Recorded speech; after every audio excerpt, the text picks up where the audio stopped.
this, Tesla said, oh, you have 8 years warranty without service. You don't have to come for a service. That was absolutely new for me. When I bought the car, Tesla said, if you buy the car now, you will have free supercharging all the time. So when you only drive 10 kilometers to your work and then you stop the car again, you will need more energy for heating up the battery than for the driving. Yeah. And then you stop the car, the battery gets cold again. So if you make a lot of stops in the cold winter time, you will, I think, 30% less capacity. I like that people get connected with the new kind of mobility that they get in their mind, that they can produce on their roof their own energy, that they can drive for free forever.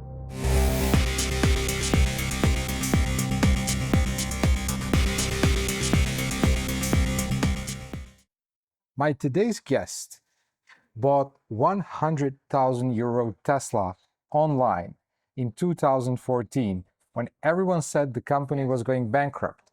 And 10 years later, that car has traveled 800,000 kilometers through 26 countries.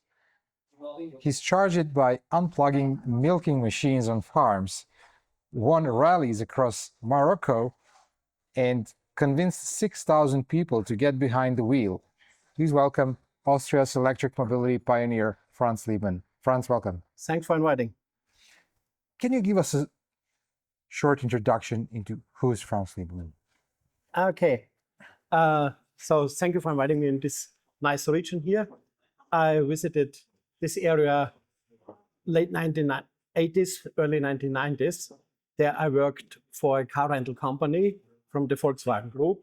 And there I brought guest workers from this region. If they had an accident in Austria, I brought them home. And driving through here through Yugoslavia, for me, always was like a little adventure when I was 20 years old. And so I learned already the lesson, mobility is everything. In 1991, I moved into the media business, to Kleine Zeitung. It's part of the Studio Media Group. Some of you may know the Croatian titles, the Journalist 24/7. And there I led the advertising market, which means I collected the money from the advertising industry. Yeah. So you can imagine I collected a lot of money from the car and also from the oil industry. And this job made it possible that I visited a lot of future conferences in the world, always seeing what's coming up in the future. And so they heard the first time something about the internet. They said nobody would need this. And fast forward to 2014, I visited a future forum in Frankfurt.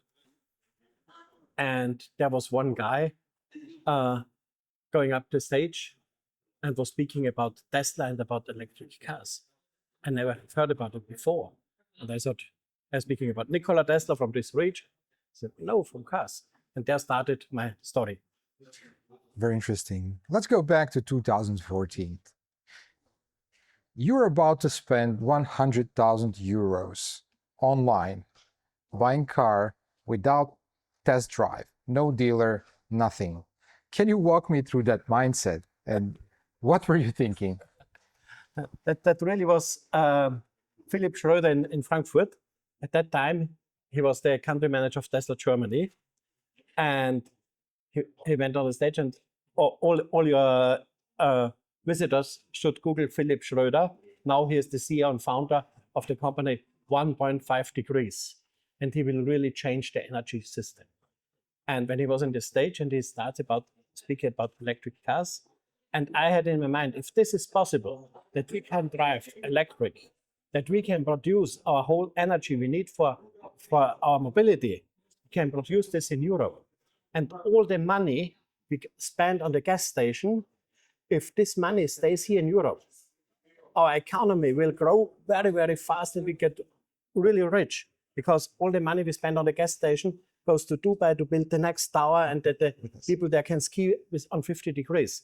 And that was the mind. I said, somebody has to try it. And I went to my colleagues, to the motor journalist, said, have you heard about Tesla? They said, yes, forget it. It's only a toy for rich show-offs. Nobody will need it. They will get bankrupt in a few months.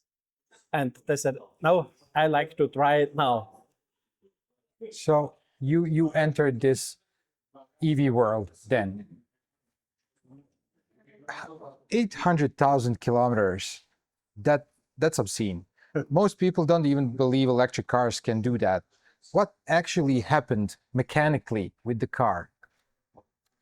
The strange thing I told you at the beginning, I worked in the Volkswagen group, so I always drove Volkswagen or Audi.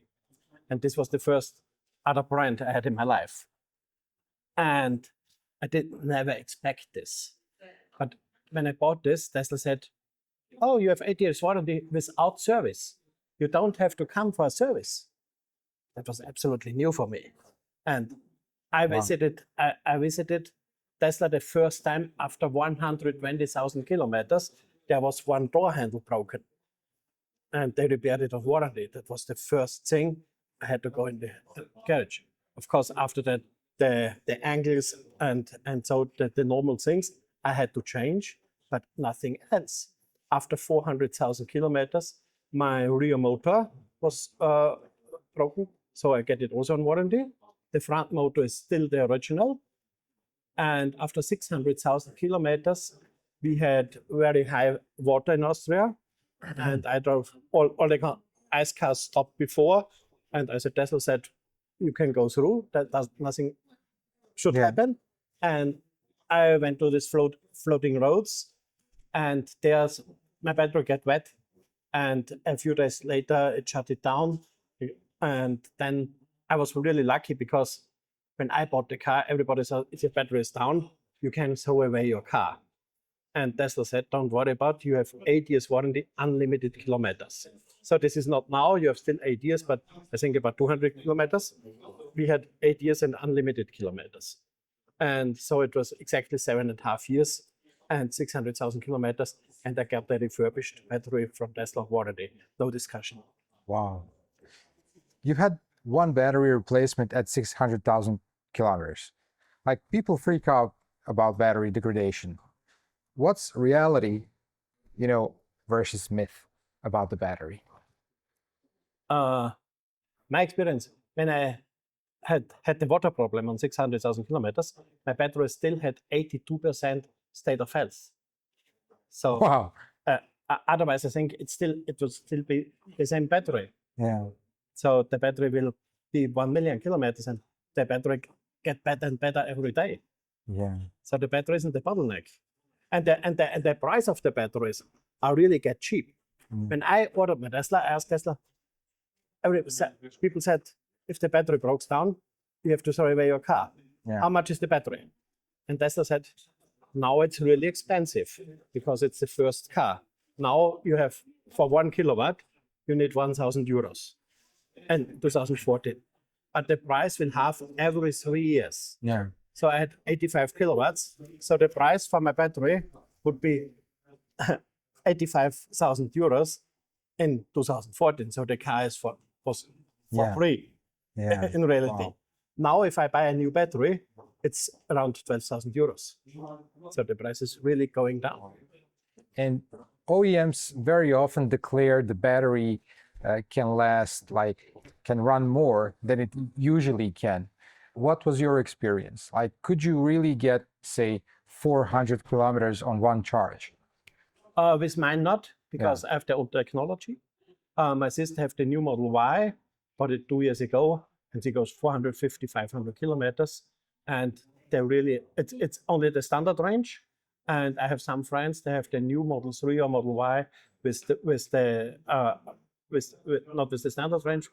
With the long range battery. And they will have 500 to 600 kilometers. Depends, of course, how you're driving.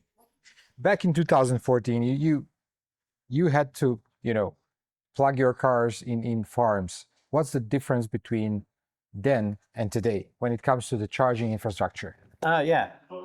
When I bought the car, Tesla said, if you buy the car now, you will have free supercharging all the time, lifetime. And I said, where? Not in Austria. The moment we built the first in Vorarlberg, it's really the west, it's 8 hours drive for me. But when you get your car, we will already have one in Vienna. And all the media's wrote, Tesla will go bankrupt. So who believes whom? And Tesla gave me the map, how they plan to install the supercharger. There were no a few public chargers, but only for the medias. Nobody was charging there. Yeah. And I had in my mind, every socket in the world is a charging station. And I live on a small farm, so I know I can charge at home. I have 300 kilometers when the car was new, 350. And I said, okay, this will be enough for one day, and I will charge. And so it developed more and more, and now you have all over Europe, all over the European Union. It's not in Bosnia. You have fast chargers every 50 kilometers on the main roads. Wow. So it's rather easy to drive through Europe. So you mentioned software updates making your car better than new. Can you explain that to someone who's never owned an EV? Yeah, that's really also a new experience. When I configured my car 2014 online on my iPad, like here, it was really a little bit crazy. And there was one configuration, it was 4,000 euros for Autopilot coming up. Nobody has an idea what's an Autopilot. I said, okay, this 4,000 euros. Otherwise, I will miss it. Yeah. And I made I checked this field, and I got my car in May. And in October, in the morning, and I'll never forget, it was the 26th of October. It's our national holiday in Austria. And I stepped into my car, and down the screen, congratulations, we made an update this night. From now on, you have an Autopilot. Wow. And I couldn't believe it. And I started to drive. I told nobody in my family. And when I left my hands and my car was driving on my road at home, directly all the curves. And I called my nephew and said, I had an Autopilot pilot. My sister, his mother, worked in Carinthia. It's 200 kilometers. Now we checked it. And on this day, we go on the highway and we drove by Autopilot 200 kilometers, and we had to use the steering wheel one time in 2015. And I have a video on it. And after this, the regulations in Europe were crying very loud. Tesla doing things are not allowed. And with every next software update, they have to reduce it. Now then I can drive the same way as I could drive 2015. I have to put 500 grams on the steering wheel. That means somebody's holding the hand, and I can drive the same way. And that's really absolutely crazy, because I know how far the technology already was 10 years ago. So this is a really regulation. And this reminds me always on the Red Flag Act. Have you ever heard about this? No. The Red Flag Act, when the first, how would you say, when they ride with the horses in London, and there was the first things without a horse in front. Yeah. It was 1860. And we were crying, oh, they will kill a lot of people because they don't hear the horses in front. In reality, they fear of their jobs, the horse riders. And then there came a law, when you buy such a, I don't know the English word for it, if you buy this kutsche without the horse, a man must be going in front with a red flag to warn the people. Okay. And this was 30 years, was this the law? 30 years. So to delay the progress. Yeah. And this is the same in the autonomous driving, because that with autonomous driving, we know it already now, we have much less accidents. So no insurance has interest that there are less accidents, because they make a lot of money out of it. The whole industry make a lot of money out of it. Yeah. And because that is the common thing with the software update, that all the Tesla cars are on one server. And when I drive an Autopilot and there's a curve and I take the steering wheel, this will report to Tesla. If on the same corner a second Tesla driver touched the steering wheel, the artificial intelligence was looking around and said, okay, with the next software update, every Tesla is coming to this curve, reducing the speed a little bit more till nobody touches. So the system gets better and better all the time. Incredible. And that's the really nice thing nobody knows about. What about the software? What I was a little bit worried about, for instance, if your car is 20 years old, will you have these updates still? Like, because today you have like iPhone, you have 5 years update, and that's it. And then they force you to buy another one.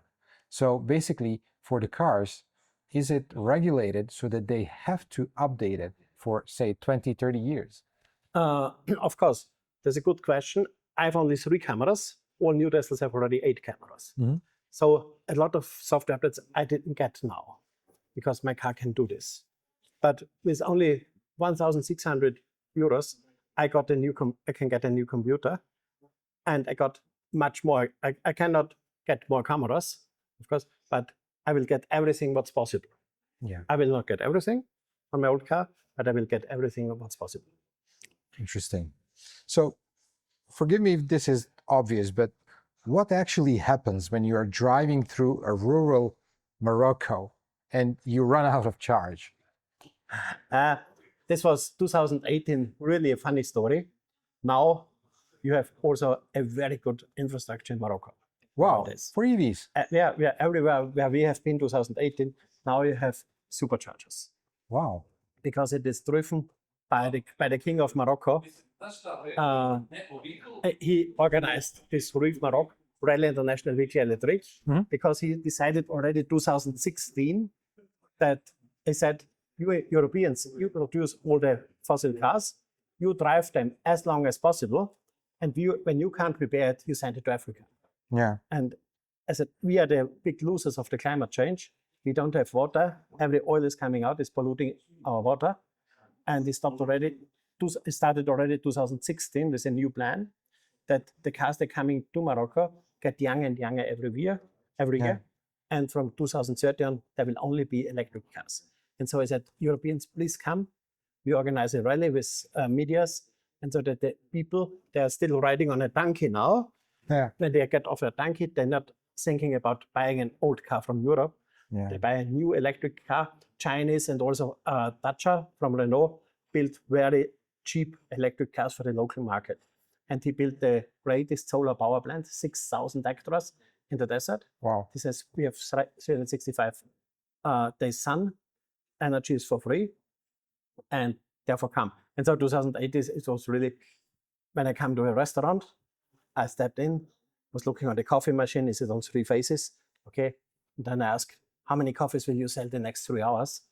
And he was like, how many coffees you sell the next 3 hours? I said, maybe 20. I said, okay, I buy the 20 coffees for the next hour, but I plug on your coffee machine, took out my cable, brought it to the restaurant, and plugged on my car. At the end, I never had to pay for the coffees because so much people come in because they've seen an electric car outside charging, and I always let the people drive. I said, do you have a driving license? You like to drive? And this is the most important thing, to get the people behind the steering wheel, not into the car, behind the steering wheel, that they can feel how easy it is, how easy it's feeling driving an electric car. You've driven through Norway, and there's cold. Morocco, there's hot. How does temperature affect range? That's a very good question. That an electric car works perfectly, the battery should have between 20 and 40 degrees. That's the best temperature for the battery. So in winter in Austria, we also have temperature -10. When you start, that the recuperation works perfect, that you have enough energy, you heat up first the battery to 20%, to 20 degrees. So this needs a lot of energy. So when you only drive 10 kilometers to your work, and then you stop the car again, you will need more energy for heating up the battery than for the driving. Yeah. And then you stop the car, the battery gets cold again. So if you make a lot of stops in the cold winter time, you will, I think, 30% less capacity. If you get in and you drive 200 kilometers, so the battery gets warm and it stays warm. So you will not lose as much. So that's the difference you have to understand. So basically, if you start from the warm garage It's you have much more better, advantage, and you travel for more kilometers. You have your car now for 11 years. Yeah. How long do you plan to have this one? Because the chassis is aluminium, so there's no rust. I get the new software update, Yeah. and I know till now I had everything changed what's possible to change. The front motor is still the original one, but I know if I had to change, it's 2,000 euros. So if I am not getting an accident that the car is non-repairable, I think I will never buy another car in my life. Wow. Wow. That is something that I didn't know. That's really wow. So your Model S has license plate So Nice 9. Over 6,000 people have driven your car. Why? What are you trying to prove? I like that people get connected with the new kind of mobility that they get in their mind, that they can produce on their roof their own energy, that they can drive for free forever, and to accelerate the transition to renewable energy. That's what I like to do. Franz, thank you so much for being my guest today. Thanks.